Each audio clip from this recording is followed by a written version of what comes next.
wabarakatuh. Saya Intan Oktaviani dengan NPM 102200090 dari kelas akuntansi B.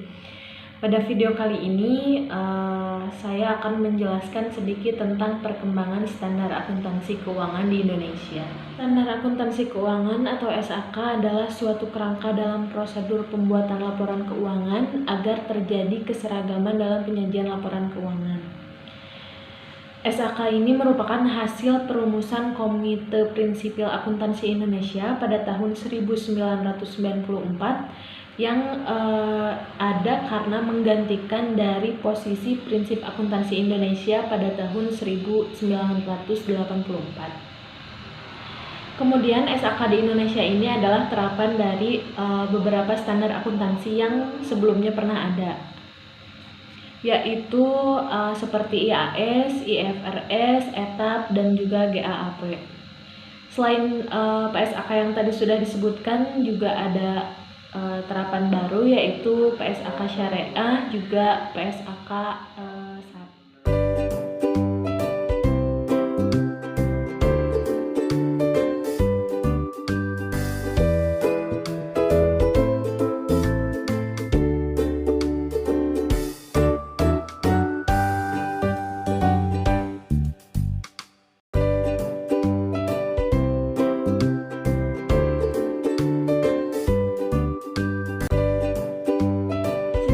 Standar akuntansi di Indonesia berawal ketika menjelang diadakannya pasar modal aktif di Indonesia pada tahun 1973. Setelah itu terbentuk panitia penghimpunan bahan-bahan dan struktur GAAP dan GAAS.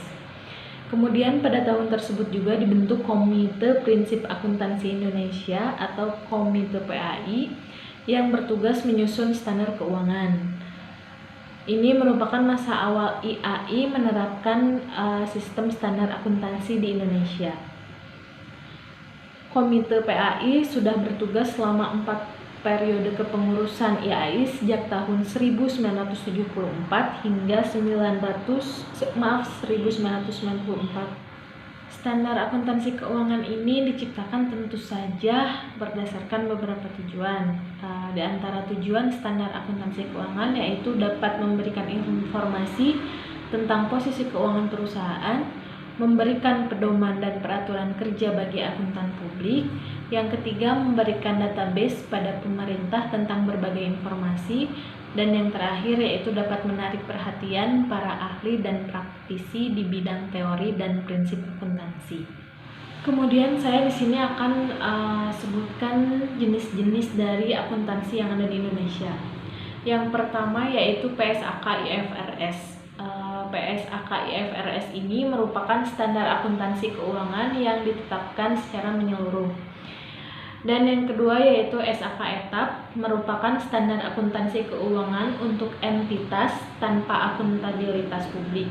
ETAP yaitu entitas yang tidak memiliki akuntabilitas publik yang signifikan, serta menerbitkan laporan keuangan untuk tujuan umum bagi pengguna eksternal. Kemudian yang ketiga ada PSAK Syariah. PSAK Syariah ini digunakan oleh entitas yang melakukan transaksi syariah, baik entitas lembaga syariah maupun lembaga non-syariah. Dan yang terakhir adalah SAP atau SAP, merupakan standar akuntansi pemerintah yang diterbitkan oleh Komite Standar Akuntansi Pemerintah. SAP ini ditetapkan sebagai peraturan pemerintah yang ditetapkan oleh entitas pemerintah dalam penyusunan laporan keuangan pemerintah pusat, juga laporan keuangan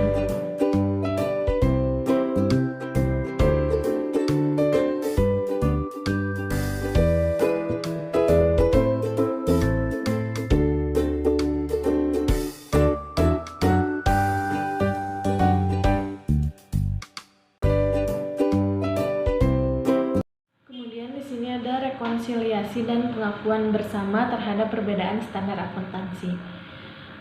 Ada 2 pendekatan yang biasa diajukan sebagai solusi yang akan digunakan untuk mengatasi permasalahan-permasalahan yang mungkin nanti muncul terkait laporan keuangan. Yang pertama yaitu rekonsiliasi.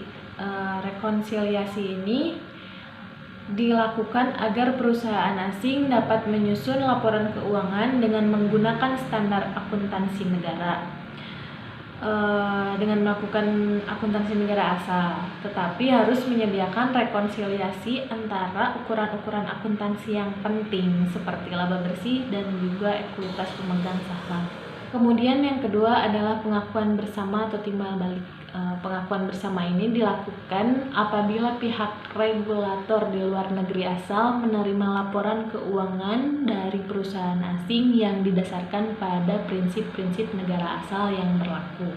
Kemudian di sini ada 5 proses penyusunan standar akuntansi di Indonesia yang biasa dilakukan oleh para akuntan di Indonesia.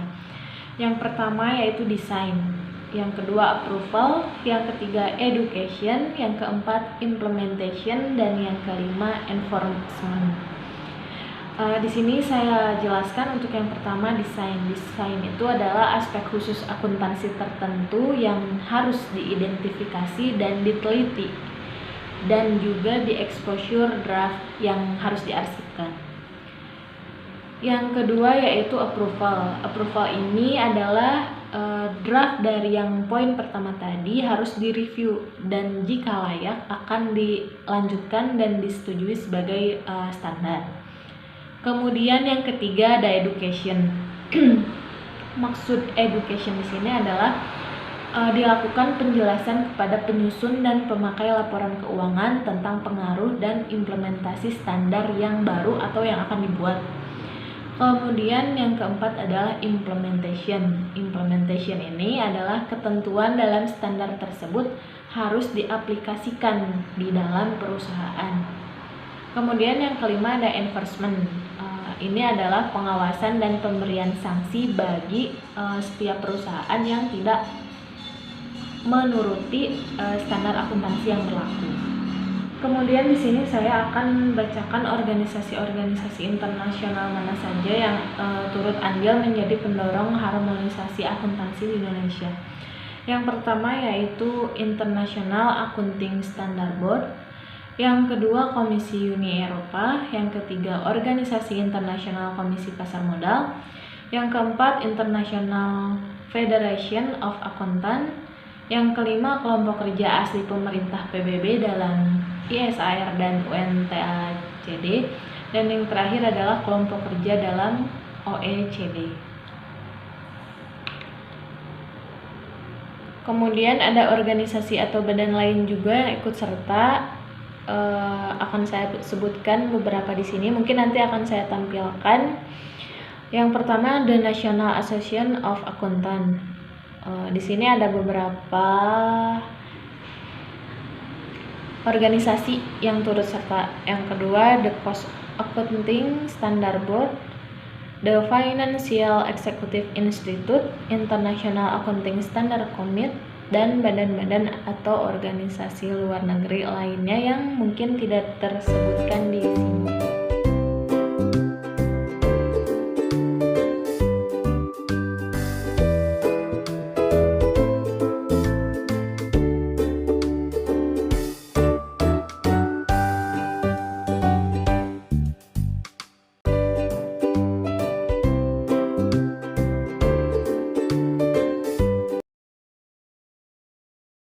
Mungkin hanya sekian materi yang dapat saya sampaikan, mudah-mudahan bermanfaat untuk kita semua dan mohon maaf apabila masih sangat banyak kekurangan.